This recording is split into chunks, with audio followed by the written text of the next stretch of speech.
It's real. It's real. You know the deal. You know the deal. Come on. Hey, it's Shanté. And I'm Natalie, and welcome to What's the Deal? A podcast powered by the Norfus Firm. At the Norfus Firm, we solve people problems. We work with employers all around the world on diversity, equity, and inclusion and HR strategy. Our podcast focuses on a leader's role in the development of DEI strategy. So we have some changes today. We had some amazing makeup done by a beautiful Paris Wong. Yes, can you believe it? So little by little, guys, we're getting it together. Yeah, but I think while this is not the topic of today's show, I think all of this kind of shows this idea of you have to start. Yeah, right? Yeah. You can't wait. Nothing's ever going to be perfect, and you just got to jump in with both feet and figure it out. Sink or swim kind of thing. Most times we swim, so why even hesitate? Right? Just jump in. Exactly. Yeah. Exactly. So what's the deal with everyone thinking they can do DEI? Wow, that is a great question. Glad you asked. It's weird. It's weird because it's like you wouldn't have anyone do any other professional function in an organization without any credentials, right? Like you wouldn't have anyone come in and be like a CFO of an organization without knowing anything about a P&L statement. Or like you wouldn't hire someone whose experience is solely in marketing to come be your CFO. Now, what do we mean, right? Right. When we say do DEI, we mean lead it, right? Right. I mean, obviously, everyone has responsibility for being part of DEI, right? So everyone should do it in some sense. But when we're saying do, we mean lead. Exactly. And so when we're saying you wouldn't have a marketing person come in and be your CFO, we see a lot of companies just slot folks into heading up DEI efforts. You Black woman here, you can do it. We're going to just put you right here in it, right? So it's this idea of not being real intentional about the resources that you're giving to DEI. And you got to think about what that signals to people, right? Okay, so yes, you made a commitment to put a body in a position, but there's no intentionality there to an extent where you actually thought about what's needed in this position. And there's no we're going to put someone there, but what about the support that they need? Right. Because just me being a Black woman without having the experiences that we've had doing this work, going into a high level role as head of diversity, equity, and inclusion, you're setting me up to fail, honestly. I don't know people things like that. I know my job. Sure.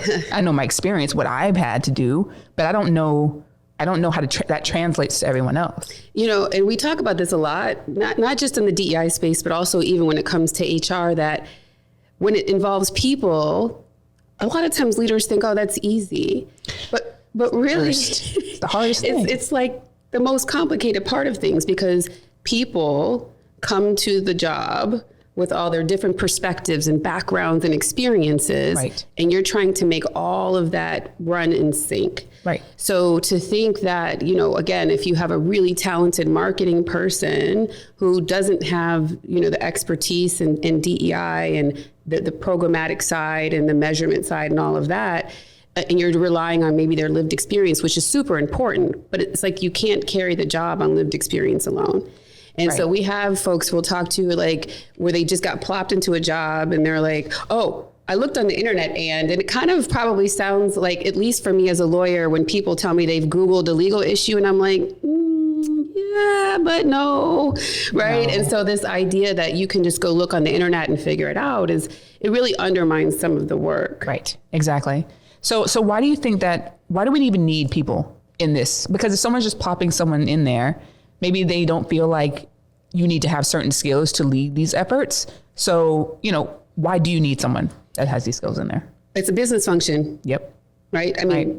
We say it over and over and over, right? You have a finance department. You have someone who is an expert in finance overseeing that department. You have if you're a sales organization, a sales function, you're going to have a highly experienced sales executive who's sold big money overseeing it, right? You are going to have a CEO of your organization. It's going to be someone who's led, and it's no different than any other business function. Right. You really want to have someone who is going to ensure that the commitments that you've made, those sort of lofty commitments, are brought down to the practical and actually executed upon, right? So that comes into the fact of you actually need an expert, Right. and someone who knows what they're doing in this space to come in and help develop the strategy and the like. So what happens if that person isn't there and you just have so what do you see when you plop someone in who doesn't have this experience? I know, thinking about it again, if I'm in this role, I don't have necessarily the background or the experience that I need to have to be in it. Why would I accept that as a person? So what's the what is the thought process here? And why you do this? I think that's actually a really great question. Yeah, I understand it. I think there's twofold. So there's still companies who don't think they need the person, and they think that they can get these DEI efforts done by committee. We love a good committee. So let's, again, not saying that committees are not important, but typically your committees are going to be made up with people who are experts and hired for their expertise in other things. Sure. And that's helpful to understanding the business functions and how the DEI overlays on those business functions. But you still need someone to lead. So that's one issue. Second issue is that when you're getting people on a committee, you're asking them to do the work somewhat for free. Mm-hmm. Because what we keep encouraging employers to do is make sure there's space for people to do this work, but it often doesn't happen. So what people are coming to us and saying is, I'm leading this committee and this organization's DEI efforts on top of my regular job. Right. And so then it leads to what we had talked about in the episodes around burnout of you're piling on responsibilities on people who don't have an expertise in the topic, who can certainly add to the work, mm-hmm. that are already stretched thin. Right. So then it's like, now you feel this pressure of, wow, this is a really important and big initiative. And here it is, I have 10 reports that are due on Monday and clients that are upset, but I got to figure this out too. I mean, so many conversations we have with folks that are in that stretched out volunteer mode on DEI without a quarterback. You need the quarterback for sure. But it's like, okay, so if I am supposed to be that quarterback, you have this committee, I'm supposed to be that quarterback, but I don't know what the hell I'm doing. So then what happens? You're saying if the quarterback doesn't know what they're doing, well, then stuff doesn't move. Right. I mean, we sit in pitch calls where people are like, they've tried on their own, and then they realize they get to a certain point and they're like, oh, this needs, wait, I don't, what? Hey, can you help? I don't, we don't know. We have this thing. We have the strategy. We think we don't even really know if that's really what's happening, but it's a mess. So if you're talking about, bringing a leader on and someone who is competent, right? Someone who knows exactly what they're supposed to be doing. What should they be doing? How should they show up? Like, what are the skills walking in the door that if you're looking to have someone come in and lead these efforts, what do they need to walk in with? Okay. You need someone who knows how to collaborate and work across functions. Yeah. Okay. So, when I think about it as just even from lawyer roles I've had, you'll see oftentimes that departments work in silos, mm-hmm. right? And so the marketing team is out, coming up with these brilliant creative ideas. Operations team is focused on operations. They don't always intersect enough. And so marketing folks come up with these great, amazing ideas. Or operations people are like, how are we supposed to implement that? Like, we can't do that.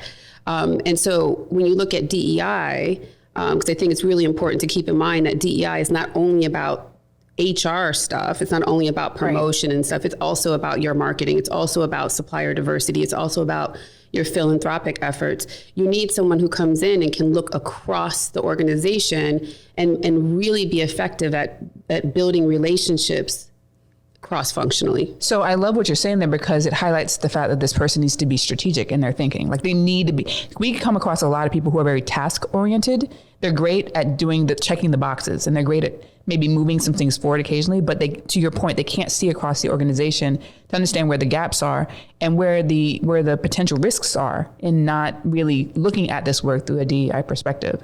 So it's a liability to an organization, right, to not have someone who can think this way in these positions. Well, and on that note, I mean, I think that gets at, you need someone who understands what a strategy is. And I know that sounds basic, but just based on what you just said, we use this word and you're like, no, that's not a strategy, right? And so that's a list of things to do. It's a list of things to do. Strategy. Yeah. And so someone who's got experience with developing a strategy and implementing it. Right. And so, when we help recruit, we recognize, which is a whole different issue for a different day, that the profile of a DEI leader has changed a lot over the past 5 years. So it can be really difficult to find someone who has all of these traits.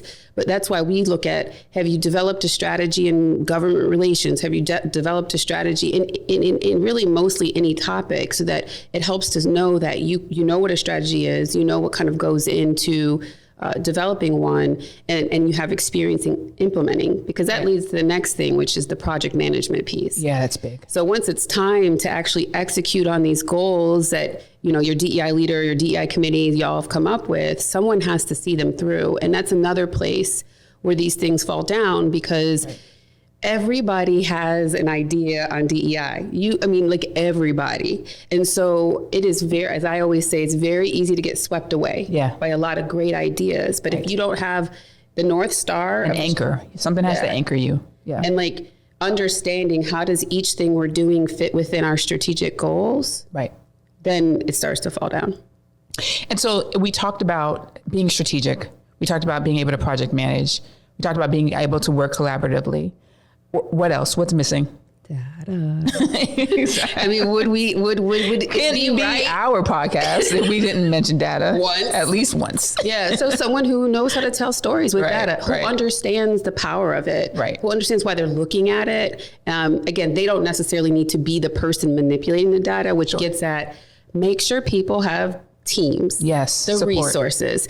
One person, no matter how brilliant they are, cannot do this alone. No. Period. So your leader of DEI doesn't need to be the data analyst, but they need to be really comfortable with data and understand what stories you're telling with the data. And that's huge. And then, of course, someone who's keeping up with best practices.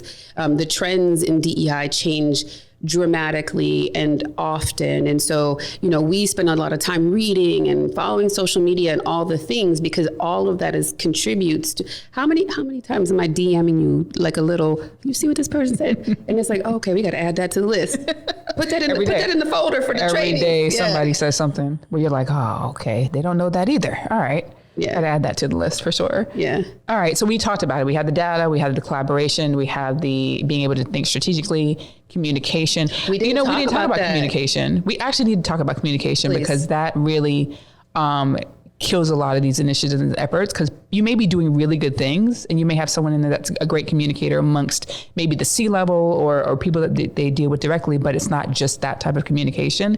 It really needs to get all the way down to throughout the organization. And so there needs to be some sort of connection to a comms, either department or have a comms person on the team or somebody that can help with this storytelling. And the leader coming in, DI, needs to understand what needs to be shared, what information needs to go out, because if folks don't know what's happening, they're going to act like nothing's happening. And I think that's something that, I mean, we harp on a lot. And I think that, you know, leaders tend to get frustrated because they're able to easily point to, you know, initiatives and things that have happened, but you'll go and pick any department, any person, and they have no idea that it's going on. Right. And I think, again, when you have a really strong expert in communications supporting a DEI leader, they'll understand that you have to repeat and you have to do different mediums, because not everyone reads emails, not everybody listens to interviews, not everybody consumes information the same way, and these efforts fall flat when you're not getting credit for what you're doing. I mean, this is also let's be clear, you want to get credit, you're putting the time and the effort in, you want to get credit. Absolutely. So, you know, I think that, you know, we're thinking about, you know, what we were getting across today is, don't just plop any old body into a position. Don't take advantage of people's talent. Right? Yeah. Pay folks at least make sure that their work schedules accommodate, if they're going to be on a committee or something like that, and they're contributing, make sure they have space to do it. Right. And that everyone knows they have space to do it. Their supervisors know, right? So it's not like a mistress off to the side where I have to do my DEI work in the corner. Off exactly. The corner and do some. And then make sure your quarterback for these efforts is qualified and that they're an expert. Right. Because all of that is going to help make sure that, again, any other business functions, you have a qualified expert. Right. Expert is 8 to 10 years of experience. That you have an expert in this role moving the efforts forward. So as we look forward, we're going to continue to kind of get into these types of topics of like sort of the nitty gritty of what is happening today, right? State of DEI, and to sort of help, again, reinvigorate folks around how this work can be incorporated and done on a day-to-day. Stay with us. Stay tuned. We look forward to seeing you again soon. See you soon.